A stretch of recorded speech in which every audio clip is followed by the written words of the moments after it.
साथियों नमस्कार, मैं हितेंद्र चौधरी लाइब्रेरियन की ऑनलाइन क्लासेज में आपका फिर से स्वागत है। साथियों काफ़ी दिन हो गए, काफ़ी दिनों में आपसे मैं रूबरू हो रहा हूं। तो साथियों एक नया टॉपिक आज मैं लेकर आया हूं अपने लाइब्रेरियन ग्रेड 3 के नए सिलेबस के अकॉर्डिंग, जो कि बहुत ही महत्वपूर्ण टॉपिक है, जिसकी अपन बात कर रहे हैं पुस्तकालय वर्गीकरण के सिद्धांतों के बारे में। आज पूरी तरीके से डिटेल से सारे सिद्धांतों को, एक एक सिद्धांत को मैं आपको बताने वाला हूं कि किस तरीके से ये सिद्धांत हैं, कैसे इन सिद्धांतों का निर्माण हुआ। ये सारी चीज़ें मैं आज आपको एक डिटेल में पूरी तरह बताने वाला हूं, जिसमें सबसे पहले अपन बात कर रहे हैं पुस्तकालय वर्गीकरण के सिद्धांतों की। साथियों एक नया टॉपिक है ये, अपने लाइब्रेरियन ग्रेड 3 के लिए जो नया सिलेबस है उसके अकॉर्डिंग ये वीडियो तैयार कर रहे हैं। उसमें सबसे पहला जो टॉपिक है पुस्तकालय वर्गीकरण के सिद्धांत। तो दोस्तों पुस्तकालय वर्गीकरण के सिद्धांत जो है ना, इनकी जरूरत क्यों पड़ी? तो इनकी जरूरत इसलिए पड़ी, देखिए कोई भी चीज़ हो उसको अपन, कोई भी थ्योरी हो उसको अपन वैज्ञानिक आधार प्रदान करने के लिए कहीं ना कहीं हमें सिद्धांतों की जरूरत पड़ती है, और कोई भी चीज़ हो बिना सिद्धांतों के नहीं चल सकती। क्लियर है? तो इसलिए पुस्तकालयों में भी वर्गीकरण के सिद्धांत हुए। थ्योरी ऑफ लाइब्रेरी क्लासिफिकेशन आज हम पढ़ने जा रहे हैं। तो दोस्तों थ्योरी ऑफ लाइब्रेरी क्लासिफिकेशन की आप बात करते हैं तो थ्योरी ऑफ लाइब्रेरी क्लासिफिकेशन के लिए एक डायनेमिक थ्योरी चलती है और एक डिस्क्रिप्शन थ्योरी चलती है। दो प्रकार से इस पुस्तकालय वर्गीकरण के सिद्धांतों को बांटा गया है, जिसमें अपन पहला कह सकते हैं विवरणात्मक और दूसरा कह सकते हैं गतिमान। ठीक है, दो सिद्धांत होते हैं। क्या?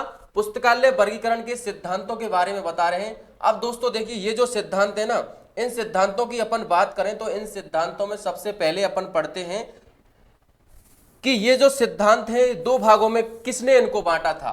तो दो भागों में इन सिद्धांतों को बांटा था। दो भागों में बांट सकते हैं इन सिद्धांतों को। कितने भागों में? दो भागों में। और दो भागों में इन सिद्धांतों को बांटने वाले व्यक्ति का नाम था आर.एस. पारखी। क्या नाम था? आर.एस. पारखी। आर.एस. पारखी नाम के जो व्यक्ति हैं उनके द्वारा इन सिद्धांतों को दो भागों में बांटा था। और दो भागों में पहला इसका जो भाग हुआ करता था, पहला जो इसका भाग है, उस पहले भाग की अपन बात करें तो पहला भाग है इसका वर्णनात्मक सिद्धांत। कौन सा? वर्णनात्मक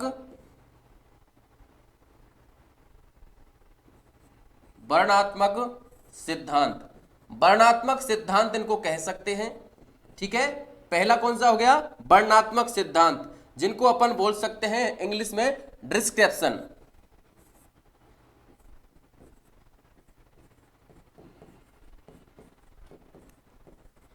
डिस्क्रिप्शन थ्योरी। ठीक है, ये हो गया हमारा वर्णनात्मक सिद्धांत। और एक सिद्धांत और था जिसका नाम है क्या? गतिमान सिद्धांत। क्या नाम है? गतिमान सिद्धांत। गतिमान सिद्धांत और विवरणात्मक जो सिद्धांत हैं, दोनों सिद्धांतों की अपन बात करें, डायनेमिक थ्योरी इसको कहते हैं। Dynamic theory. देखिए दो प्रकार के सिद्धांत थे। पुस्तकालय वर्गीकरण के सिद्धांत अपन पढ़ रहे हैं। पुस्तकालय वर्गीकरण के सिद्धांतों की अगर अपन बात करें तो दो प्रकार से बांटा गया है आर.एस. पारखी के द्वारा। आर.एस. पारखी ने दो प्रकार से इनको बताया था, जिसमें पहला है अपना कौन सा? डिस्क्रिप्शन थ्योरी, और दूसरा है डायनेमिक थ्योरी। अब दोनों जो थ्योरी हैं, दोनों थ्योरियों को अलग अलग तरीके से बताया था। जिसमें अपनी पहली थ्योरी है डिस्क्रिप्शन थ्योरी, उसकी अपन बात करें तो उसके लिए कई सारे विद्वानों ने अपना अपना मत दिया था। कई सारे विद्वानों ने अपना अपना मत बताया था कि अगर डिस्क्रिप्शन थ्योरी जो है उसको इस तरीके से अपन लागू कर सकते हैं। जिसमें अपने व्यक्ति हुआ करते थे कई सारे लाइब्रेरी साइंस के जो विद्वान थे, जिसमें अपन सबसे पहले नाम लें E.G. रिचर्डसन का, W.C.B. शेयर्स का, J.D. ब्राउन का, बिल्स का। तो ये जो सब थे, इन सब ने मिलकर डिस्क्रिप्शन थ्योरी के बारे में बताया था। लेकिन बात करते हैं यहां पर अपन डायनेमिक थ्योरी की बात करते हैं। तो डायनेमिक थ्योरी है जो है, डायनेमिक थ्योरी के लिए हमारे भारत में पुस्तकालय विज्ञान के जो जनक कहे जाते हैं, जिनका नाम आप समझ गए होंगे, डॉक्टर S.R. रंगनाथन। उन्होंने दी थी कौन सी?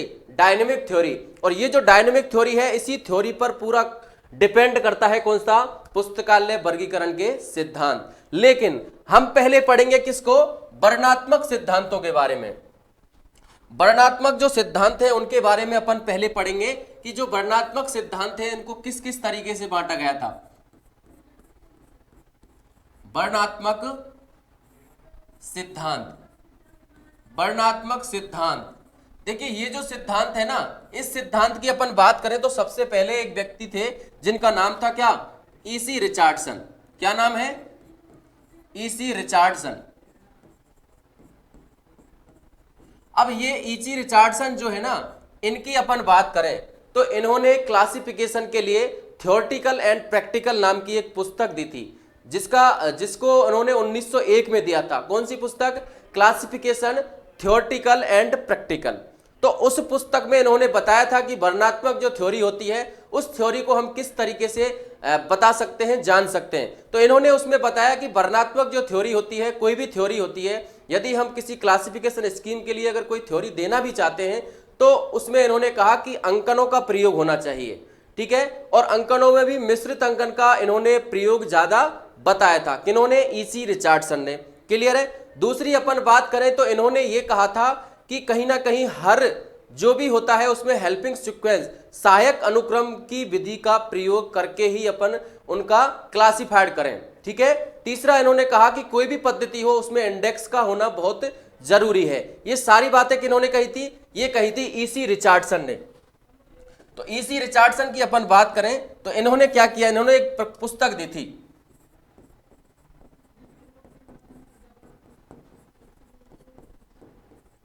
क्लासिफिकेशन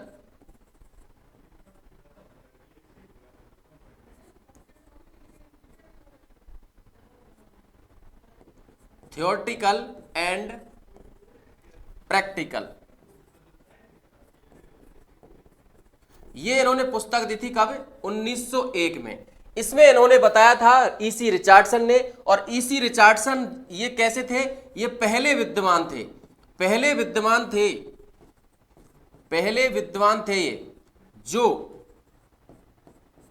जो या जिन्होंने, पहले विद्वान थे जिन्होंने किसके बारे में बताया था, वर्णनात्मक थ्योरी के बारे में बताया था, ठीक है। वर्णनात्मक सिद्धांत के बारे में इन्होंने बताया था, वर्णनात्मक सिद्धांत। देखिए वर्णनात्मक सिद्धांत के बारे में इन्होंने सबसे पहले बताया था, किसने, ईसी रिचार्डसन ने, ठीक है। ईसी रिचार्डसन, वर्णनात्मक थ्योरी अपन पढ़ रहे हैं, डिस्क्रिप्शन थ्योरी अपन पढ़ रहे हैं। ईसी रिचार्डसन जिनकी पुस्तक हुआ करती थी क्लासिफिकेशन थ्योरेटिकल एंड प्रैक्टिकल, जो कि कब आई थी, 1901 में आई थी। क्लियर है। पहले विद्वान थे जिन्होंने वर्णनात्मक सिद्धांत के बारे में बताया था, ठीक है। इन्होंने क्या क्या कहा था इस सिद्धांत के लिए, तो इन्होंने कहा था दोस्तों, देखिए सबसे पहले इन्होंने कहा था कि अंकन का प्रयोग होना चाहिए। किसका, अंकन का प्रयोग होना चाहिए, ठीक है। अंकन का प्रयोग होना चाहिए। और अंकन में भी कौन से अंकन का, इन्होंने बताया था कि मिश्रित अंकन का प्रयोग ज्यादा होना चाहिए, क्योंकि मिश्रित अंकन जो होता है ना, उसमें क्या होता है, उसमें देखिए शुद्ध अंकन जो होता है उसमें अपन चेंज बहुत कम कर सकते हैं, लेकिन मिश्रित अंकन जो होता है, एक तरीके से आप मान लीजिए कोई भी जैसे मशीन होती है, मशीन जैसे होती है तो उसमें कई सारे उसमें कलपुर्जे जो लगते हैं, तो उससे क्या होता है कि उसको हम कभी भी कैसा भी रूप दे सकते हैं, मॉडिफाई कर सकते हैं। जैसे आप मान लीजिए एक कोई भी गाड़ी ले लीजिए, तो गाड़ी जो होती है उस गाड़ी को अपन क्या करते हैं, नट बोल्टों से कस के रखते हैं, ठीक है ना। तो हम कभी भी उसको क्या कर सकते हैं, चेंज कर सकते हैं, उसको बढ़ा सकते हैं, उसको घटा सकते हैं। इसी तरह जो भी इसमें लाइब्रेरी में क्या होता है कि कोई भी क्लासिफिकेशन की स्कीम होती है तो उसको मिश्रित अंकन पर जोर इसलिए दिया जाता है ताकि हम उसमें और सारी, क्योंकि ज्ञान जगत है और ज्ञान जगत है तो ज्ञान जगत में आपको पता है कि नई नई सब्जेक्ट आ रही हैं, तो नई नई सब्जेक्ट आ रही है तो उनको जोड़ने के लिए भी तो हमें कुछ करना पड़ेगा। तो उसके लिए अपन मिश्रित अंकन का यूज ज्यादा करें तो वो हमारे लिए बेटर रहता है। तो इसलिए ईसी रिचार्डसन ने ये बात कही थी कि अंकन का प्रयोग करो लेकिन मिश्रित अंकन का प्रयोग आप ज्यादा करो, ठीक है। इन्होंने कहा था, इन्होंने सहायक अनुक्रम की बात कही थी, सहायक अनुक्रम पे भी इन्होंने जोर दिया था। सहायक अनुक्रम की बात करें तो इन्होंने कहा कि हर चीज सहायक अनुक्रम में, हेल्पिंग सीक्वेंस में अरेंज होनी चाहिए, ठीक है। इन्होंने कहा कि इंडेक्स का भी प्रयोग होना चाहिए। किसका प्रयोग, जैसे कोई भी लाइब्रेरी की जो अपनी क्लासिफिकेशन की जो स्कीम है, उन कोई भी स्कीमों को आप देख लीजिए तो उनमें क्या है, उनमें सब में इंडेक्स है, तो इन्होंने इंडेक्स पे जोर दिया था। तो ये बात हो गई किसकी, अपने ईची रिचर्डसन की। अब इनके बाद आते हैं कौन, अपने जेडी ब्राउन। दूसरे व्यक्ति थे जिनका नाम क्या था, जिनका नाम था जेडी ब्राउन, ठीक है, जिनका नाम क्या था, जेडी ब्राउन। अब जेडी ब्राउन की बात करें तो दोस्तों देखिए, जेडी ब्राउन जो थे ना, इन्होंने पहले दो स्कीम दी क्लासिफिकेशन की, लेकिन क्या हुआ कि वो क्लासिफिकेशन की स्कीम इन्होंने दी तो थी लेकिन वो फेल हो गई। कई सारे रीजन ऐसे रहे उनके कि वो फेल हो गई, लेकिन बाद में इनकी एक स्कीम आई जिसका नाम था सब्जेक्ट क्लासिफिकेशन। क्या नाम था, सब्जेक्ट क्लासिफिकेशन को दिया इन्होंने। कौन सी क्लासिफिकेशन स्कीम को, सब्जेक्ट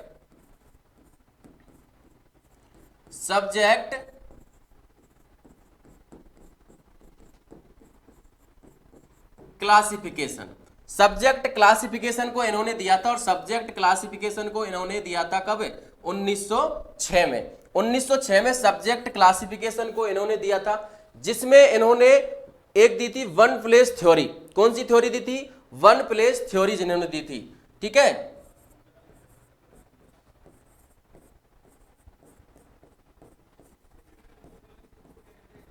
वन प्लेस थ्योरी दी थी, जिसमें इन्होंने कहा था कि मूर्त शब्दों का प्रयोग, इन्होंने कहा था कि मूर्त शब्दों का प्रयोग ज्यादा होना चाहिए इस थ्योरी में, ठीक है। तो इन्होंने भी किसको सपोर्ट किया था, तो इन्होंने भी सपोर्ट किया था किसको, डिस्क्रिप्शन थ्योरी को। और ऐसे ये दूसरे व्यक्ति थे जिन्होंने डिस्क्रिप्शन थ्योरी को सपोर्ट किया था। इन्होंने कौन सी क्लासिफिकेशन स्कीम आई थी, तो इनकी जो क्लासिफिकेशन की स्कीम थी वो आई थी कौन सी, सब्जेक्ट क्लासिफिकेशन। क्लियर है यहां तक। सब्जेक्ट क्लासिफिकेशन को 1906 में दिया था, जिसमें उन्होंने वन प्लेस थ्योरी को दिया था। क्लियर है। तो ये बात हो गई किसकी, अपने जेडी ब्राउन की। अब आते हैं अपने विल्स, ठीक है, विल्स नाम के।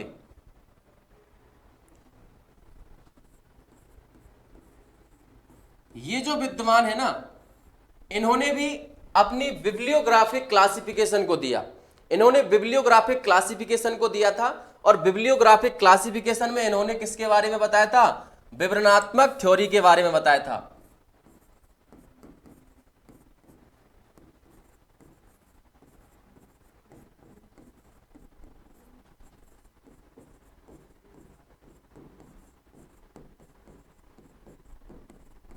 बिब्लियोग्राफिक क्लासिफिकेशन को दिया था, जिसमें इन्होंने किसके बारे में बताया था, विवरणात्मक सिद्धांत के बारे में इन्होंने बताया था, ठीक है। विवरणात्मक सिद्धांत के बारे में ही इन्होंने बताया था। क्लियर है। तो तीसरा हो गया। अब एक और व्यक्ति थे जो कि बहुत महत्वपूर्ण है अपने सिद्धांतों को लेकर, जिनका नाम है WCB शेयर्स। क्या नाम है, WCB शेयर्स।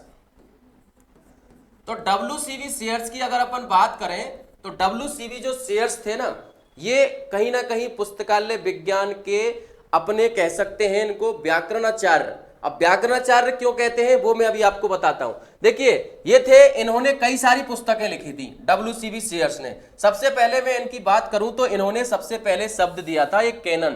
कैनन शब्द का जो सबसे पहले उपयोग जो किसी ने किया था ना, वो किया था किसने, WCB शेयर्स। इन्होंने इस शब्द का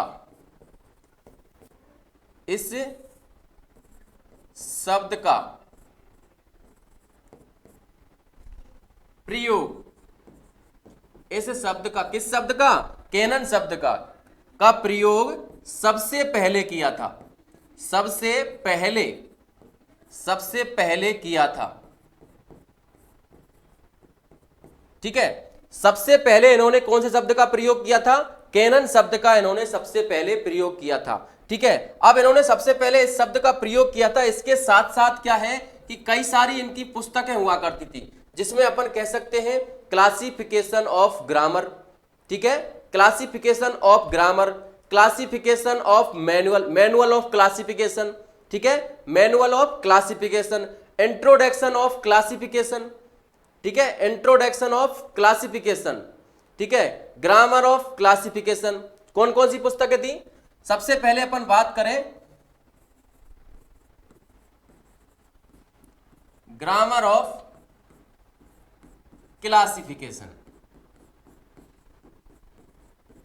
अब दोस्तों इसकी अपन बात करें ना, तो मैंने अभी आपको एक थोड़ी देर पहले एक सेंटेंस बोला था, एक वाक्य मैंने अभी आपको बताया था कि इनको कहा जाता है क्या, व्याकरणाचार्य।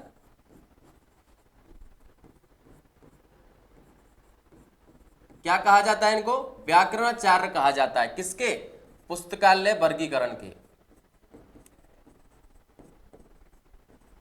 पुस्तकालय वर्गीकरण के, पुस्तकालय वर्गीकरण के व्याकरणाचार्य कहा जाता है, क्योंकि इन्होंने ग्रामर ऑफ क्लासिफिकेशन को लिखा था। ठीक है, इनकी दूसरी एक पुस्तक हुआ करती है मैनुअल ऑफ क्लासिफिकेशन। ठीक है, कौन सी, manual, manual of classification.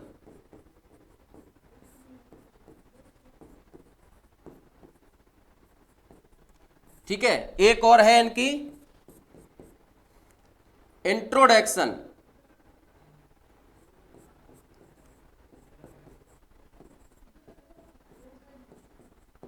Introduction of classification.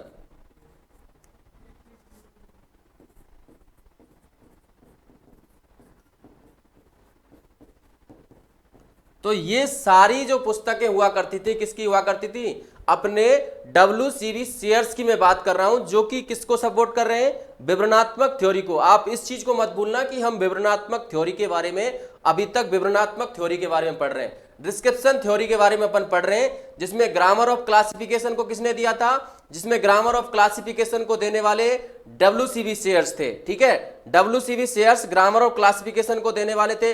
Introduction to library classification, manual library classification, ठीक है, अपने कैनन ऑफ क्लासिफिकेशन। ठीक है, इन्होंने क्या दिया था, कैनन ऑफ क्लासिफिकेशन को भी इन्होंने ही दिया था। किसको, canon of classification.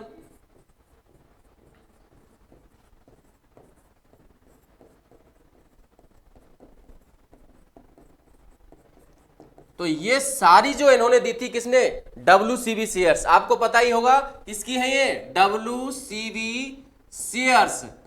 WCB shares ने कैनन ऑफ क्लासिफिकेशन को दिया। तो इसका मतलब कैनन ऑफ किसके कैनन बताए थे, पुस्तकालय वर्गीकरण के। और इन्होंने कौन सी थ्योरी को सपोर्ट किया था, विवरणात्मक थ्योरी को। ठीक है, डिस्क्रिप्शन थ्योरी को इन्होंने सपोर्ट किया था, जिसमें इन्होंने एक और दी थी introduction of classification, manual of classification. यहां पर व्याकरणाचार्य कहे जाते हैं, क्यों, पुस्तकालय वर्गीकरण के व्याकरणाचार्य किसको कहा जाता है, इनको कहा जाता है, क्योंकि इन्होंने क्या लिखी थी, इसकी ग्रामर लिखी थी। तो इस कारण से इनको पुस्तकालय वर्गीकरण के व्याकरणाचार्य कहा जाता है। क्लियर है यहां तक। तो ये जो थे चारों नाम मैंने आपको बता दिया। पहले कौन थे, EC रिचार्डसन थे। ठीक है, JD ब्राउन थे। तीसरे अपने थे विल्स थे। और चौथे अपने जो अपने हैं WCB शेयर्स। इन्होंने सपोर्ट किया था किसको, अपनी डिस्क्रिप्शन थ्योरी को। लेकिन एक थ्योरी और थी जिसका नाम है डायनेमिक थ्योरी। डायनेमिक थ्योरी की थ्योरी की अपन बात करें तो जो डायनेमिक थ्योरी को देने वाले सिर्फ एकमात्र व्यक्ति थे, जिनका नाम क्या है, डॉक्टर SR रंगनाथन। ठीक है, कौन सी थ्योरी, डायनेमिक थ्योरी। इस थ्योरी को देने वाले व्यक्ति कौन थे, इस थ्योरी को देने वाले व्यक्ति थे हमारे डॉक्टर SR रंगनाथन ने। देखिए ये जो थ्योरी है ना, इस थ्योरी को इन्होंने अपनी पुस्तक हुआ करती थी एक, प्रोलोगोमेना टू लाइब्रेरी क्लासिफिकेशन। उस पुस्तक में, उस बुक में इन्होंने इस थ्योरी को दिया था। कौन सी थ्योरी को, अपन पढ़ रहे हैं क्या, पुस्तकालय वर्गीकरण के सिद्धांत। पुस्तकालय वर्गीकरण के सिद्धांतों में डायनेमिक थ्योरी को अपन पढ़ रहे हैं। तो डायनेमिक थ्योरी के लिए प्रोलेगोमेना टू लाइब्रेरी क्लासिफिकेशन नाम की पुस्तक, जिसका पहला एडिशन 1937 में आया था, तो उस पहले एडिशन में ही इन्होंने बता दिया था किसके बारे में, डायनेमिक थ्योरी के बारे में। ठीक है, किसने दी थी dynamic theory, doctor SR Ranganathan ने। और SR रंगनाथन ने जो थ्योरी दी थी, डायनेमिक थ्योरी जिसे कहते हैं, आपने सुना ही होगा, गतिमान थ्योरी इसको कहते हैं। और वो किसमें दी थी,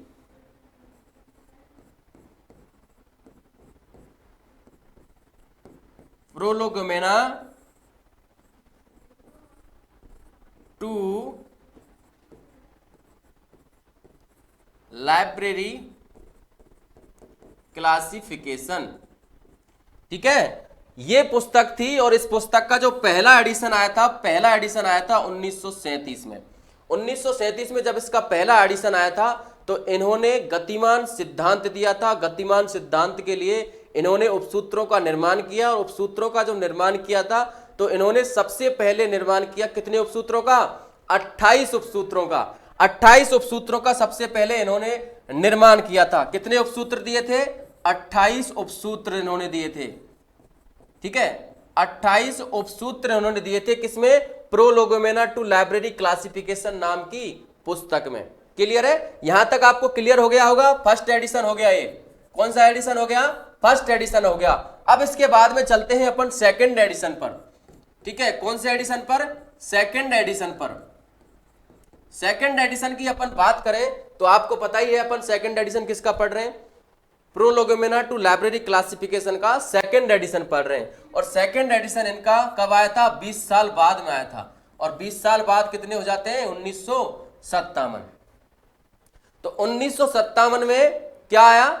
सेकंड एडिशन आया प्रोलोगोमेना टू लाइब्रेरी क्लासिफिकेशन का। क्लियर है? तो उसमें इन्होंने उपसूत्र दिए कितने? पहले में कितने दिए थे? 28 दिए थे। और दूसरे में इन्होंने बढ़ाकर क्या कर दिए? 35 उपसूत्र इन्होंने दिए थे। टोटल कितने उपसूत्र हो गए? 35 उपसूत्र हो गए। 28 से बढ़ाकर कितने कर दिए? 35 कर दिए। लेकिन इन्होंने 21 अभिधारणाओं को भी दिया था। अभिधारणा, इन्होंने अभिधारणाओं के बारे में भी बताया था। तो इन्होंने 21 अभिधारणाएं दे दी थी। किसमें? प्रोलोगोमेना टू लाइब्रेरी क्लासिफिकेशन के सेकंड एडिशन में। क्लियर है? चलिए अब देखिए, ये हो गई इसके सेकंड एडिशन की कहानी। अपन चलते हैं तीसरे इसके एडिशन पर। थर्ड जो इसका एडिशन था ना, थर्ड एडिशन में इन्होंने बहुत कुछ दे दिया था।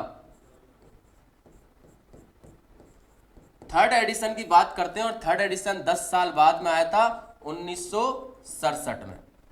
ठीक है, 1967 में इसका थर्ड एडिशन आया था। तो थर्ड एडिशन की अपन बात करते हैं तो थर्ड एडिशन में क्या हुआ था? थर्ड एडिशन में उपसूत्रों की जो संख्या थी, उपसूत्र कितने कर दिए? थर्ड एडिशन में उपसूत्रों की जो संख्या थी कितने कर दिए? उपसूत्र कर दिए इन्होंने टोटल 43। और इन्होंने अभिधारणाएं, अभिधारणाएं उसमें कितनी थी? अभिधारणाएं उसमें थी कितनी? 21 थी। तो उनको घटाकर कितना कर दिया? 13 कर दिया। ठीक है, और इसी में इन्होंने दिया था पक्ष अनुक्रम के सिद्धांत। पक्ष अनुक्रम के सिद्धांत। तो पक्ष अनुक्रम के जो सिद्धांत दिए तो इन्होंने पक्ष अनुक्रम के सिद्धांत दिए कितने? 18। पक्ष अनुक्रम के सिद्धांत कितने दिए? सॉरी, पक्ष अनुक्रम के सिद्धांत कितने दिए? 4 दिए। ठीक है, और सहायक अनुक्रम के सिद्धांत दिए थे 18। सहायक अनुक्रम, हेल्पिंग सीक्वेंस जिसे बोलते हैं, के सिद्धांत, के सिद्धांत ये कितने दिए थे? ये दिए थे 18। ठीक है, और इन्होंने नियम दिए थे। नियम इन्होंने दिए थे कितने? 11 इन्होंने टोटल क्या दिए थे? नियम दिए थे। तो उपसूत्र कितने हो गए थे? 43। अभिधारणाएं कितनी दे दी? 13। और अपने पक्ष अनुक्रम के सिद्धांत कितने दिए? 4। और अपने सहायक अनुक्रम के सिद्धांत कितने दिए? 18। और नियम इन्होंने दिए कितने? 11। ये किसमें आए? ये आए प्रोलोगोमेना टू लाइब्रेरी क्लासिफिकेशन के थर्ड एडिशन में। किसने दिए? Doctor SR. रंगनाथन ने दिए। किसके लिए दिए? पुस्तकालय वर्गीकरण के सिद्धांतों के लिए, डायनेमिक थ्योरी के लिए दिए। क्लियर है? चलिए अपन ने यहां थर्ड एडिशन तक यहां पढ़ लिया है। सबसे पहले अपन बात करते हैं अब उपसूत्रों की। तो उपसूत्र अपने टोटल कितने हैं? उपसूत्र, तो दोस्तों देखो उपसूत्र जो हैं अपने टोटल कितने हैं? 43 जो उपसूत्र हैं। इन 43 उपसूत्रों की अपन बात करें तो इन 43 उपसूत्रों को यहां पर 4 भागों में बांटा गया है। ठीक है, कितने भागों में बांटा गया है? 4 भागों में यहां पर इनको बांटा गया है। जिसमें अपन बात करते हैं पहले भाग की। तो पहला भाग जो है ना, इसका पहला भाग था क्या? 4 भागों में बांटा था। वैचारिक, शाब्दिक, अंकन और बुक क्लासिफिकेशन। 43 उपसूत्रों को डिवाइड किया हुआ है। और डिवाइड किस तरीके से किया हुआ है? 4 भागों में किया हुआ है। कौन कौन से? वैचारिक, शाब्दिक, अंकन और बुक क्लासिफिकेशन। ठीक है ना। पहला कौन सा है? पहला कौन सा है? वैचारिक। आपने पढ़े होंगे वैचारिक स्तर, बस वही है ये वैचारिक। दूसरा कौन सा है? शाब्दिक। कौन सा है? शाब्दिक। और तीसरा कौन सा है? तीसरा है अपना अंकन। और चौथा कौन सा है? चौथा है अपना बुक क्लासिफिकेशन। ठीक है, बुक क्लासिफिकेशन। बुक क्लासिफिकेशन इन्होंने चार इस तरीके से वैचारिक स्तर,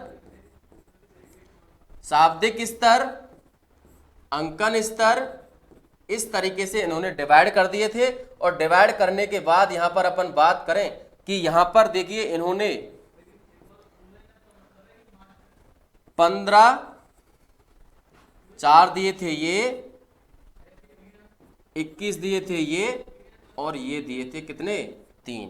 तो टोटल कितने हो रहे हैं? 43। कितने उपसूत्र हो रहे हैं? टोटल 43 उपसूत्र हो रहे हैं, जिसमें पहले की अपन बात करें वैचारिक स्तर के इन्होंने 15 और अपने शाब्दिक स्तर के इन्होंने दिए थे 4, अंकन स्तर के इन्होंने दिए थे 21 और अपने बुक क्लासिफिकेशन के दिए थे 3। इस तरीके से 43 उपसूत्रों को इन्होंने डिवाइड कर रखा है। ठीक है, 43 उपसूत्रों को इन्होंने डिवाइड कर रखा है। अब इसमें भी अपन बात करें और डीप जाने की, तो इसमें और क्या कर रखा है कि इनको पक्ष, जैसे पंक्ति, पक्ष, इस तरीके से भी बांटा हुआ है। इस तरीके से भी इनको बांटा हुआ है। लेकिन अभी अपन को इतना ही पढ़ना है कि जैसे देखिए 43 उपसूत्र हैं, 4 भागों में बांटा हुआ है। 15 उपसूत्र तो इसमें आते हैं, शाब्दिक स्तर में आते हैं 4, अंकन में आते हैं 21 और बुक क्लासिफिकेशन में आते हैं 3।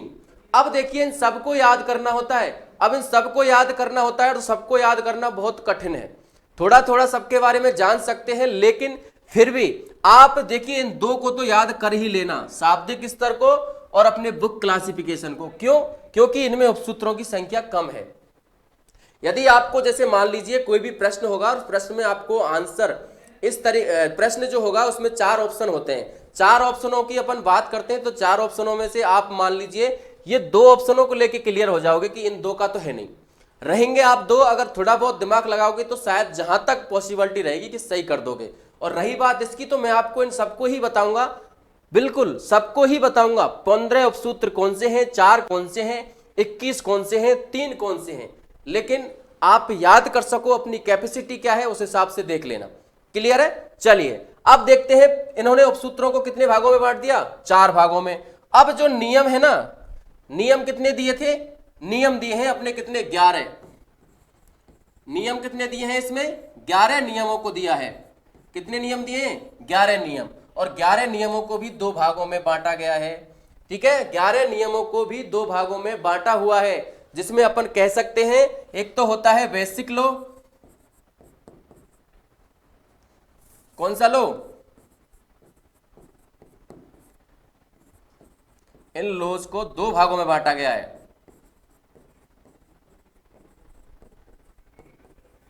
फंडामेंटल लॉ 2 भागों में बांटा हुआ है। कितने नियमों को? 11 नियमों को। 11 नियमों को 2 भागों में बांटा है, जिसमें अपन बात करें, जिसमें देखिए 6 तो ये हैं कौन से वाले? अपने बेसिक लॉ दिए हैं, 5 अपने फंडामेंटल लॉ दिए हैं। 5 कौन से दिए हैं? फंडामेंटल लॉ दिए हैं। तो दोस्तों देखिए ये जो लॉ है 11 है, 11 में बेसिक लॉ है 6, 5 जो है फंडामेंटल। आपको पता ही होगा पुस्तकालय विज्ञान के 5 कानून नियम, बस वही है ये, उनके आधार पर इनको दिया गया है। ठीक है, पुस्तकें सभी के लिए हैं, प्रत्येक पाठक को पुस्तक मिले, प्रत्येक पुस्तक को पाठक मिले, समय बचे, वर्धनशील संस्था है। 5 हो गए ना क्लियर? फंडामेंटल लॉ कहते हैं उनको। तो ये हो गए। और अपने बेसिक लॉ कितने हो गए? 6। तो कभी भी आपको प्रश्न ये आ जाए कि जो नियम है 11 नियम, रूल, लॉ भी बोलते हैं इनको, ध्यान रखना। लॉ भी आ जाए, मान लो लॉ आ जाए, नियम आ जाए, ठीक है, इस तरीके से यदि आपको आ जाए तो 11 कितने हैं? नियम है। ठीक है, 11 नियम बताए हैं जिसको 2 भागों में बांटा गया है। 5 क्या है? 5 अपने हैं अपने फंडामेंटल लॉ, और 6 क्या है? 6 अपने हैं कौन से? Basic law. क्लियर है? समझ में आ रहा होगा सबके? बिल्कुल। चलिए 11 इनको बांट दिया गया है, तो इस तरीके से इनको बांट दिया गया है। आपको पता ही है पक्ष अनुक्रम के सिद्धांत कितने हैं? 4 हैं। पक्ष अनुक्रम के सिद्धांत 4, कौन कौन से? गाय बछड़ा का सिद्धांत, ठीक है, अपना भित्ति चित्र का सिद्धांत, ठीक है, ऑर्गन वाला सिद्धांत, और एक है अपना क्रियाकर्ता वाला सिद्धांत। 4 सिद्धांत है वो। 18 क्या है? अपने सहायक अनुक्रम के सिद्धांत हैं। 18 क्या है? सहायक अनुक्रम के सिद्धांत हैं। अब देखिए एक एक को लेके अपन चले तो देखिए ये अपन ने पढ़ लिया, आप नियमों की बात कर रहे थे तो आधारभूत नियम है। आधारभूत नियमों में छठा नियम छोड़ दिया है, इसमें छठा नियम छोड़ दिया है,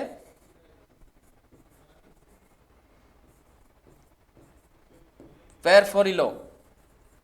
ये 6 तो होते हैं कौन से? आधारभूत नियम। मैंने अभी नियमों को 2 भागों में बांटा था ना, जो नियम है उन नियमों को कितने भागों में बांटा था? 2 भागों में। और 2 कैसे बांटा था? 6 तो अपने हो गए कौन से? ये हो गए, और 5 कौन से हो जाएंगे?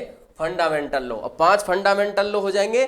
पहला है अपना अर्थ निर्णय का नियम, निष्पक्षता का नियम, सम्मिति का नियम, स्थान भिन्नता का नियम और रसास्कर्षण का नियम। ये क्या हो गए? ये हो गए अपने बेसिक लॉ। बेसिक लॉ हो गए, क्लियर है? तो ये कितने हो गए? 6। दूसरी बात करें अपन आधारभूत नियमों की, तो मैंने अभी आधारभूत नियमों के बारे में अभी बताया था आपको। पुस्तकालय विज्ञान के जो 5 नियम हैं उनको ही अपन क्या कहते हैं? फंडामेंटल लॉ कहते हैं। वो इस आधार पर आपको पता ही है, तो सारी चीजें कोई दिक्कत ही नहीं है इसमें। तो चलिए नेक्स्ट अपन चलते हैं कि उपसूत्रों को मैंने 3 भागों में बांटा था। वैचारिक वाले उपसूत्र, शाब्दिक वाले उपसूत्र, अंकन वाले उपसूत्र और कौन से? बुक क्लासिफिकेशन वाले उपसूत्र। कितने बताए थे वैचारिक वाले? 15, ठीक है। शाब्दिक वाले कितने बताए थे? 4। अंकन वाले 21 और अपने बुक क्लासिफिकेशन वाले कितने बताए थे? 3। तो पहले जो थे कौन से? पहले वैचारिक कार्यों के जो उपसूत्र थे कितने हैं टोटल? टोटल है 15 उपसूत्र हैं। आप चाहो तो इनका स्क्रीनशॉट भी ले सकते हो। 15 उपसूत्र हैं टोटल, ठीक है। चलिए नेक्स्ट है यहां पर शाब्दिक स्तर के कार्यों के उपसूत्र। देखिए शाब्दिक स्तर के कार्यों के उपसूत्रों की अपन बात करें तो कितने बताए थे मैंने? 4 बताए थे। कितने बताए थे? ये 4 बताए थे, जिसमें संदर्भ का उपसूत्र, परिगणन का उपसूत्र, प्रचलन का उपसूत्र और शिष्टता का उपसूत्र, ठीक है। तो दोस्तों ये जो उपसूत्रों के बारे में मैं बता रहा हूं, तो इन उपसूत्रों को दिया था किसने? Doctor SR. रंगनाथन ने। डायनेमिक थ्योरी के लिए दिया था, प्रोलोगोमेना टू लाइब्रेरी क्लासिफिकेशन के 3रे एडिशन में इनको दिया था, ठीक है। तो दोस्तों जो मैं आपको ये चीजें समझा रहा हूं, इनमें से ही आपको प्रश्न आने वाला है, इससे बाहर आपको प्रश्न नहीं जाएगा। जो अपन सिद्धांत जो पढ़ रहे हैं, इस सिद्धांतों की जो ये वीडियो है, मैं कहता हूं जहां तक पॉसिबिलिटी रहेगी कि आपकी, ये मुझे पता है कि समझ में तो आएगा ही आएगा, इतना तो मुझे पता है, ठीक है। लेकिन फिर भी आपको यदि समझ में एक बार में नहीं आए तो दोबारा आप देखना कि किस तरीके से ये लो बांटे गए हैं, किस किस तरीके से इसके नाम हैं, ठीक है। देखिए दोस्तों, मैं अभी जैसे मान लीजिए मैं कहता हूं कि 2018 की जो वैकेंसी थी, 2018 की वैकेंसी का जो सिलेबस था अलग टाइप का था, लेकिन ये जो सिलेबस है, इस सिलेबस को अपन पढ़ेंगे अलग तरीके से।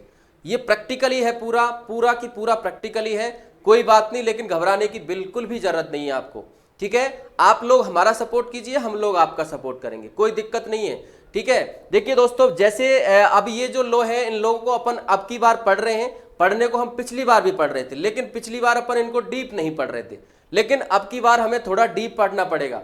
और ये किस तरीके से आपको पढ़ना है वो मैं आपको बताते चलूंगा, आप हमारे चैनल से जुड़िए, ठीक है। अभी जैसे मैं कि सिखवाल ऑनलाइन प्लेटफॉर्म पर मैं काम कर रहा हूं, वहां पर मैंने पूरा कोर्स तैयार करवाया है। पूरा कोर्स तैयार करवाने के साथ साथ वहां पर आप सिखवाल ऑनलाइन हब डाउनलोड करते हो, और वहां पर आप उसको जो भी अपना सिलेबस है, पहला पेपर है उसमें 2 पेपर हैं, पहला पेपर जीके का है और दूसरा पेपर किसका है? सब्जेक्ट का है। तो आप वहां से परचेज कर सकते हो पूरा कोर्स, चाहो तो, ठीक है। पूरा कोर्स परचेज करके भी पढ़ सकते हो, और वो भी नाम मात्र शुल्क चल रही है अभी, तो आप वहां से इस तरीके से उसको परचेज कर सकते हो। देखिए दोस्तों, पुस्तकालय विज्ञान के क्षेत्र में ज्यादा कुछ नहीं, 2016 से मेरी शुरुआत हो गई थी, और 2016 से शुरुआत होने के साथ साथ मैंने 2018 में फिर से पुस्तकालय विज्ञान के लिए मेहनत करना शुरू किया था, ठीक है। उसके बाद में फिर 2019 में मैंने खुद ने पढ़ाया था, ऑनलाइन बैच लिए थे, ऑफलाइन भी बैच लिए थे। उसके बाद में फिर मैंने पुस्तकालय विज्ञान के अंदर 2019 में ही 2 बार नेट किया था, ठीक है। 2019 के दोनों अटेम्प्ट थे, दोनों अटेम्प्टों को मैंने पास किया था। उसके बाद में ये जो 2018 की जो वैकेंसी थी, इसमें फिर मेरा गवर्नमेंट लाइब्रेरियन में मेरा हुआ था। इससे पहले आपके लिए बता दूं कि मैं एक फिजिकल टीचर भी था, 2 साल मैंने फिजिकल टीचर की पूरा अपना 100%, जैसे मैंने वहां पर भी अपना 100% ही दिया था, वहां एज ए फिजिकल टीचर था तो वहां भी मैंने अपना 100% दिया।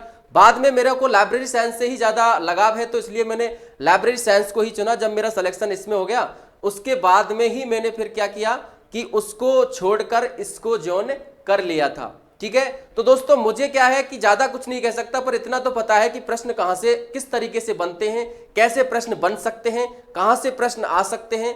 तो ये चीज में मैं आपकी सहायता बहुत बेहतर रूप से कर सकता हूं। ज्यादा कुछ नहीं, बस इतना कहना चाहूंगा कि प्रश्नों का जो एक तरीका होता है, एक सिस्टम होता है। पढ़ाई लोगों सब करते हैं, लेकिन एक स्मार्ट पढ़ाई करने का सिस्टम होता है। अपन को पढ़ना क्या है एक्चुअल में, वो चीज देख के चलनी है। तो इसलिए आप कोई दिक्कत नहीं है, नो टेंशन। सेकंड जो पिछली सेकंड यूनिट हुआ करती थी बस उसको ही बढ़ा दिया गया है, ज्यादा काम नहीं है इसमें, उसको ही बढ़ा दिया गया है, उसके बारे में ही अपन पढ़ रहे हैं, ये मान के चलो आप तो बस। तो इसलिए आपको बिल्कुल घबराने की जरूरत नहीं है। लेकिन हाँ, एक बात का ध्यान आपको जरूर रखना है, एक बात का ध्यान ये रखना है कि जैसे अब की बार 2 पेपर कर दिए गए, पहला पेपर और दूसरा पेपर। तो दोनों जो पेपर हैं उन दोनों पेपरों का क्या किया है कि जो वेटेज है बराबर कर दिया है। जैसे पहला जो पेपर है उसमें क्या किया है, पहले पेपर में 200 अंक का और दूसरा जो पेपर होने वाला है अपना सब्जेक्ट का वो भी 200 अंक का है। तो आपको जैसे लाइब्रेरी साइंस सब्जेक्ट तो पढ़नी है, लेकिन आपको वो पेपर भी थोड़ा सा पढ़ना ही पड़ेगा क्योंकि वेटेज बराबर है, एक से अपना काम चलने वाला नहीं है। पहले क्या हुआ करता था कि पहले वो 50 प्रश्न का था, वो 100 प्रश्न का था, लेकिन अब की बार दोनों बराबर बराबर है, तो आपको दोनों को टाइम बराबर ही देकर चलना पड़ेगा। क्लियर है? ऐसे आप एग्जाम को पास कर सकते हो। ठीक है दोस्तों, चलिए शाब्दिक लो 4 प्रकार के हो गए अपने शाब्दिक स्तर। अंकन जो है, अंकनों के जो है उपसूत्र मैंने कितने बताए थे, 21 बताए थे ना टोटल, तो टोटल 21 हो गए। नेक्स्ट अपन बात करें ग्रंथालय वर्गीकरण के जो उपसूत्र हैं, कितने बताए थे, 3 बताए थे। ग्रंथांक के उपसूत्र, अपने संग्रहांक के उपसूत्र और सुस्पष्टता का उपसूत्र। ठीक है, सुस्पष्टता का उपसूत्र। अब अभिधारणाएं कितनी बताई थी, तो 13 मैंने टोटल कितनी बताई थी, अभिधारणाएं बताई थी आपको। ठीक है, 13 अभिधारणाएं बताई थी पूरी। यहां पर बात कर रहे हैं सहायक अनुक्रम के सिद्धांतों की, तो सहायक अनुक्रम के जो सिद्धांत हैं, सहायक अनुक्रम के सिद्धांत कितने बताए थे मैंने आपको, 18 सिद्धांतों को बताया था, 18 सहायक अनुक्रम के सिद्धांतों को बताया था। क्लियर है? चलिए नेक्स्ट है अपना पर्दी के साथ साथ, सॉरी नेक्स्ट इसमें 18 को बताया था, देखो 18 टोटल। वर्णात्मक वर्णानुक्रम का सिद्धांत है, 18 सिद्धांत टोटल अपने ये हो गए थे। यहां पर पक्ष अनुक्रम के सिद्धांत बताए थे कितने, 4 क्या बताए थे, पक्ष अनुक्रम के सिद्धांत बताए थे। भित्ति चित्र का सिद्धांत आपको पता हो तो भित्ति चित्र का सिद्धांत का मतलब क्या होता है, भित्ति चित्र के सिद्धांत का मतलब यह होता है कि यदि दीवार है तो चित्र होगा, कल्पना दीवार की गई है तब चित्र की कर सकते हैं, ये भित्ति चित्र का सिद्धांत है। एग्जाम्पल से डिटेल से मैंने इनको पढ़ा रखा है, ये भी आपको थोड़ा जल्दी करवा दिया है। ठीक है, इसके लिए क्षमा, क्योंकि टाइम बहुत कम है, इस वजह से मैंने आपको यहां पर थोड़ा शॉर्ट कर दिया इसको। यहां है अपना समष्टि अंग हूल ऑर्गन वाला, पहले पूरा शरीर होगा तभी उसके क्या होंगे, अंग होंगे, तो वो क्या, उसको सिद्धांत को क्या कहते हैं, हूल ऑर्गन का सिद्धांत। फिर है गाय बछड़ा का सिद्धांत। दोस्तों आपको पता होगा कि जो गाय होती है ना, उसका बछड़ा होता है, तो गाय के साथ उसका बछड़ा लगा रहता है हमेशा। वो दोनों है चीज अलग अलग लेकिन जुड़ी हुई है, और जुड़ी हुई है तो क्या, वो एक दूसरे का साथ नहीं छोड़ सकती। ऐसे ही हमारे विषयों में होता है, कई सारी सब्जेक्ट ऐसी होती हैं कि उनमें क्या होता है कि विषय जो है एक दूसरे से जुड़ी हुई होती हैं। क्लियर है? अगला है प्रभावित, अपना इसको इंग्लिश में पढ़ते हैं एक्ट एंड एक्शन टूल। ये इसमें क्या होता है कि जैसे मान लीजिए ABCD 4 चीजें होती हैं, तो उनको क्रम से जमाया जाता है, A होगा तभी BCD होंगे। ठीक है, इस तरीके से ये जो सिद्धांत है अपने पक्ष अनुक्रम के सिद्धांत, इनको यहां पर बताया गया है। दोस्तों एक अपना फेसबुक पर पेज है जिसका नाम है RJ सोमला, RA मैं आपको लिख देता हूं, आप उससे भी जुड़ सकते हो, उससे भी जुड़ सकते हो। और YouTube चैनल अपना है ही है, YouTube चैनल अपना पूरा है। ठीक है, इसमें अपन बात करें YouTube चैनल को, यदि आपको लगे कि हाँ अच्छा पढ़ाया तो आप सब्सक्राइब करना, वरना मत करना, भले ही कोई दिक्कत नहीं है। ठीक है दोस्तों, तो धन्यवाद, जय हिंद, जय भारत।